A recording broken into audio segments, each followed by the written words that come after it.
علیکم ورحمۃ اللہ۔ ناظرین، یہ دو مشہور صحابہ حضرت وحشی رضی اللہ عنہ، حضرت ثوبان مولا رسول اللہ صلی اللہ علیہ وسلم، ان کی قبریں ہیں حمص میں۔ ایک تنگ گلی میں آئے، اس بھائی نے ہمارے ساتھ تعاون کیا، اللہ یجزیہ خیراً، بارک اللہ فیہ۔ تو یہ ان کی قبریں ہیں۔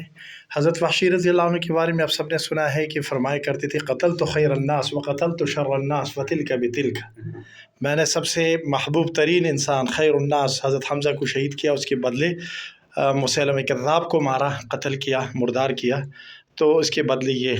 اور یہ جب مسلمان ہوئے، آپ صلی اللہ علیہ وسلم فرمایا کرتے تھے کہ میرے سامنے زیادہ نہیں آنا، مجھے اپنے چچا یاد آتے ہیں۔